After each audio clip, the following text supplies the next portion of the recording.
Dijk. So I've seen you all these years. When my office was over there, the city hall. The city hall is now used by people from Ukraine.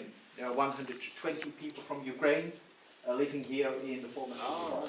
So Piershil is very they have a great hospitality to let the people from Ukraine, let's say, rest, live in here.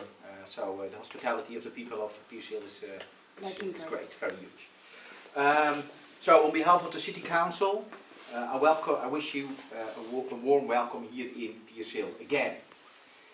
Traditionally, over the last years, a delegation from your squadron pays a visit to Piershil to commemorate one of their fallen comrades in arms and to lay a wreath. I already saw the wreath. We are grateful that it's possible to meet here again after those 2 years of the COVID situation. Together we look back on a tragic day, a terrible tragic day, almost 82 years ago.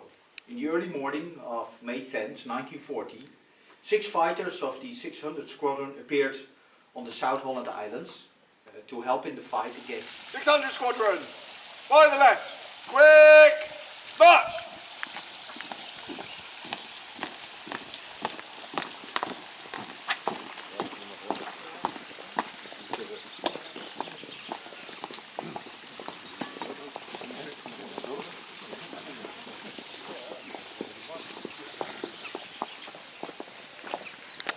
May 1940, the people of Piershil witnessed their first action of World War II.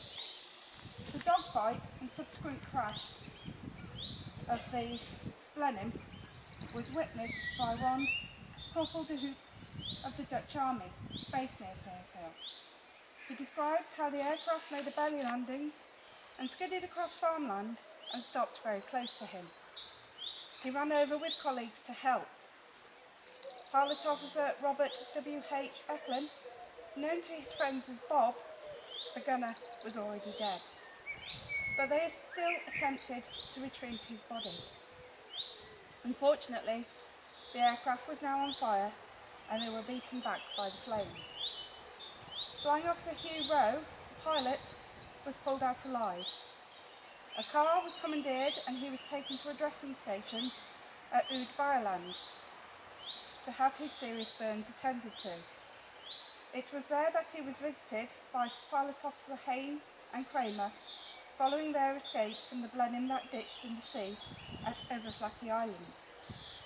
Rowe was too seriously injured to accompany Hayne and Kramer out of the country, and as fighting intensified, he was transferred by civilian ambulance to Rotterdam Ziekenhuis. Rowe survived, but unfortunately the hospital fell into the hands of the Germans and he was later moved to a prisoner of war camp. Echlin was buried by the Dutch Army with full military honours in the Dutch Reformed Church at Piershil. It remains the only war grave in the cemetery and is fiercely protected by the villagers to this day. When 600 Squadron visit Piershil each year, we receive the most gracious welcome from the people of Piershil, for which we are extremely grateful. The very first year of our reformed visit in 2000, most of the squadron attended the commemoration at Piershil, and it felt that the whole village had turned out to commemorate and support us. We were treated to an Indonesian buffet at the town hall with the local community. Towards the end of the speeches, a young man took the microphone and said that his grandfather wanted to speak to us. He would speak in Dutch and his grandson was translate. It gradually became apparent that this man was one of those who had gone to rescue Hugh Rowe and Bob Echlin that day. He had helped to get Rowe out to the aircraft and to safety. The main reason he wanted to speak to us was to apologise for the guilt he had carried all those 60 years that he and his colleagues had been unable to retrieve Bob Echlin's body that day. There was hardly a dry eye in the house. To this day, the friendship and kindness shown to 600 Squadron by the people of Piershil has been very special to us. And we thank you for continuing to look after us and tend to the grave of our departed colleague.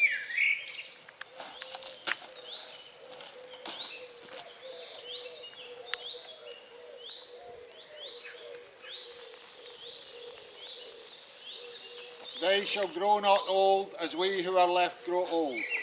Age shall not weary them, nor the years condemn. At the going down of the sun and in the morning, we will remember them. We will remember them.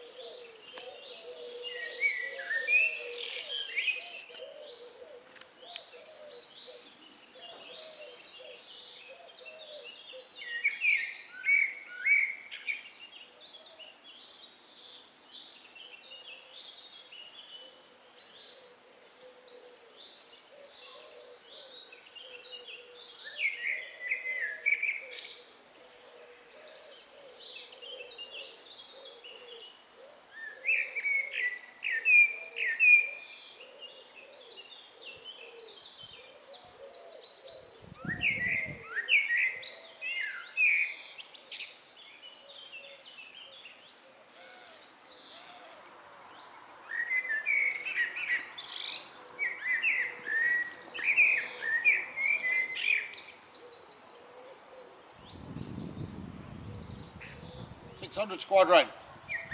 Fall out.